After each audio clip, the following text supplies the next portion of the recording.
How's it going, y'all? Hope your afternoon is going as well as mine is. Snow's on the ground. I don't have to go outside, and I get to just enjoy the view. At least for now. Let's get right into it. Following last week's conclusion between Artemis and Sekhmet and how they're about ended, we transition into space a few light years away from Baham, where we find ourselves upon the Luna, the ship of its captain, Celeste, and co-pilot, Javi. This is the beginning of the second half of this story, where we see what they've been up to while Artemis was dealing with all that was going on down on the ground, while these two were making their way to Darfur, Baham, to all that's going on over there. I think the one thing I like about when it comes to rendering space and the areas around it, it can either be pitch black, you're not seeing nothing for like miles to light years, or you just illuminate it with stars upon stars and nebulas and all that. Depending on where the story goes, I get to play push and pull with whatever the viewer sees as far as like where they are in relation to a planet, a star system, what have you, whether it be binary stars or a singularity like the one we have here. But that's for another day. As for now, the story focuses on Celeste, who's in her quarters, mulling about, stricken with insomnia, and the hunger is soon approaching. She should take a doses of her medicine, but she needs that to sell. And as for now, she'll just have to thug it out. No simpler way to put it, but you know how it is. Can you believe it's been almost 2 years since I've drawn Celeste?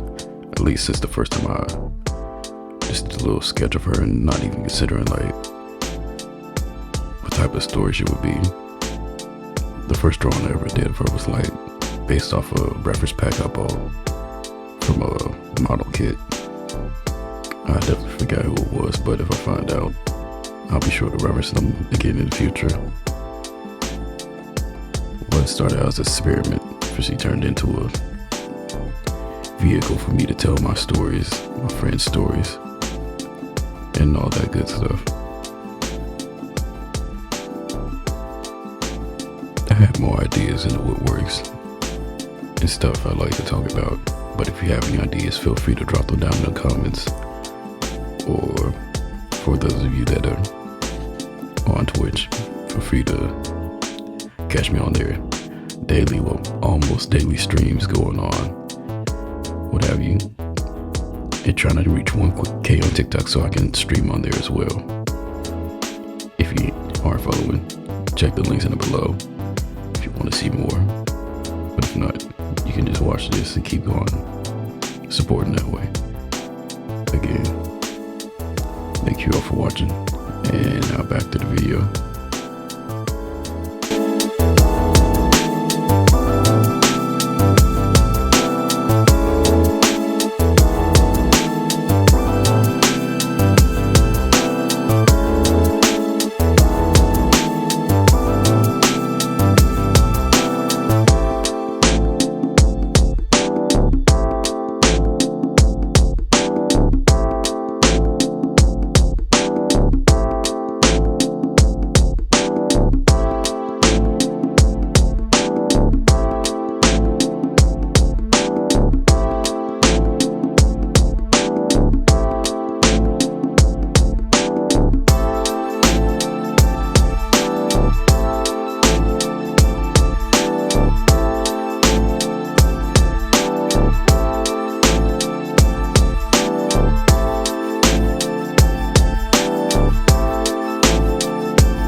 think when it came to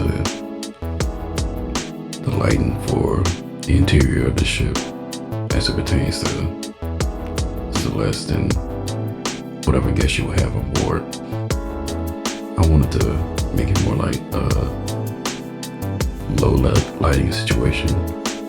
It's gonna sound like brighter lights tend to bother her. It doesn't inhibit her per se, but she's not a fan of super bright, warm lighting. You know, the type where it's like fluorescent lights, it just get whatever you see just muddy and yellow. So she tends to lean towards more like, as you see like at the end of the render, like cool, deep fuchsia, purple, or blue hues when it comes to the lighting of the ship. Hence, since it's her ship, Harvey had his own ship when they first met, but she quote unquote accidentally got it blown up. It's a story for another day when I feel like exploring that, but that's the reason for the ship interior being the color that it is in the end, as you'll see a few minutes towards the end of this render.